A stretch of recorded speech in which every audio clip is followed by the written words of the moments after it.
What's up guys? I'm preparing the RTX review and the second part of the World of Warcraft hardware review, and I have to test this Ryzen 5 2600. So I thought that was a good thing to show you what I do usually when I install a new CPU. So this is the first time that I install this CPU on this motherboard. I'll start with a basic BIOS setup and then I want to find the maximum daily overclock, which should be around 4.2 or similar, 4.3 if we are lucky. And then we can see if we can match the bigger brother 2600X. For this test, I'm gonna use this motherboard, the Gigabyte Gaming 7, a very nice motherboard, and the pair of G.Skill Flare X 3200 C14. I'm gonna go straight with water cooling. In this case, I have an AK water block Supremacy Evo. You can see I have a quick disconnect that is very useful for someone like me that I have a lot of motherboards, a lot of water block, and I can switch between system in minutes. Then maybe one day I will do the stock cooler test, but I don't think the results will be much different. The AMD stock cooler is very good. The system is up and running, so now I'm gonna go into the BIOS and start to do the first setup. Well, in this case, it's very easy. Usually, I do a reset, load optimize default,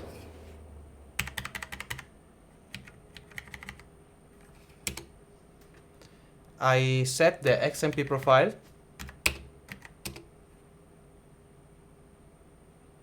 and basically that's it. And now I start the system in Windows and I check if everything is correct, if the system is stable, the temp, and then I can start the overclock. This CPU have a base clock of 3.4 GHz and a maximum turbo boost of 3.9. The goal here is to be able to reach at least 4.2 GHz like the bigger brother, the 2600X, with all core and with less than 1.4 volts, to be able to maintain this clock for a daily use, even under load.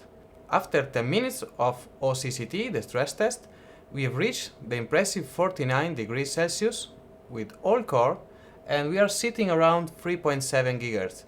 And to me it's very impressive, it's very cool, it's a cold CPU, and with a decent boost clock by default from 3.4 to 3.7.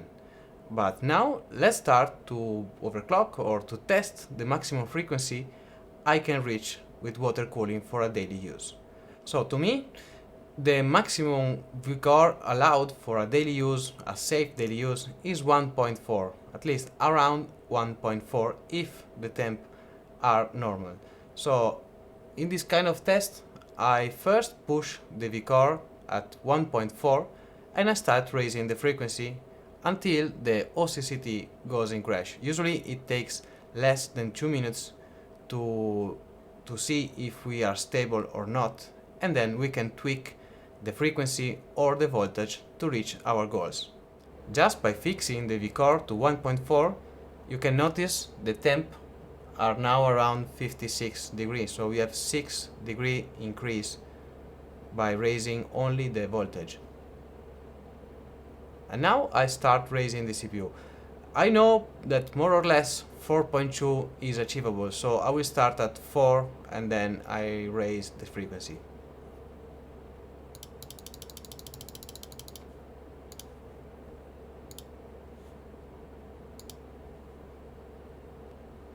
At 4 GHz, the temp is now stable at 56 degrees, so I know that I can push more.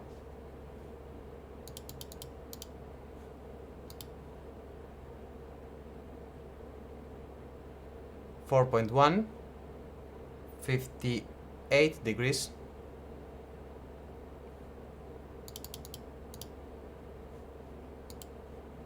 and now 4.2 GHz, and we are as well at 58, 57 degrees, but the system crashed. Okay, now we have two options. We know that at 4.2, 1.4 volts, the system is not stable. So I might try with a lower frequency with a higher voltage. 1.4 is safe, but even 1.42, 1.23, if the temps allow this kind of voltage and frequency, is okay for daily use. So what I'm doing now is set 1.42 and 4.2 gigahertz. And let's see how the test is gonna do. To be precise, 1.42 and 50. Sometimes a CPU hit a wall of the frequency, and no matter how much voltage you can give to the CPU, that you cannot go past that wall. With the old Ryzen, most of them at 4 GHz was unable to be stable, so the wall was like 3.95, and even reaching the round numbers 4 GHz was almost impossible without extreme high voltage and not so good for the 24 daily use. In this case, the first minute at 4.2 GHz and 1.425 volts seems fine, and I will let the test run for at least 10 to 15 minutes to have an idea if this is a configuration that we can test for more and that we can certify for a daily use.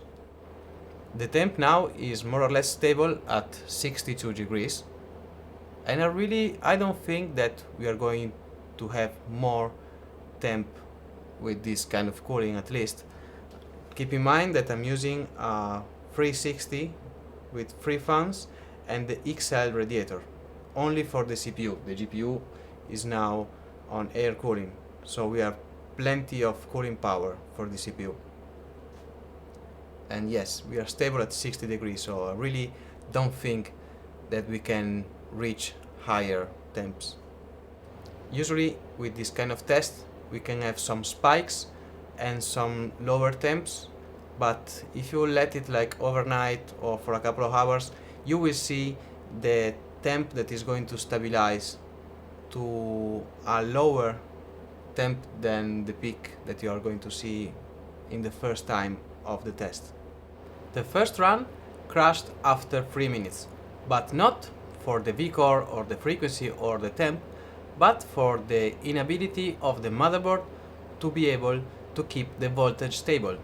Sometimes, well, all the times, the overclock is made by a stable vCore. If you can't do it, if you can't achieve it, all the system will crash at some times because of a lower peak of the voltage. So one thing that is very important is to keep the vCore stable.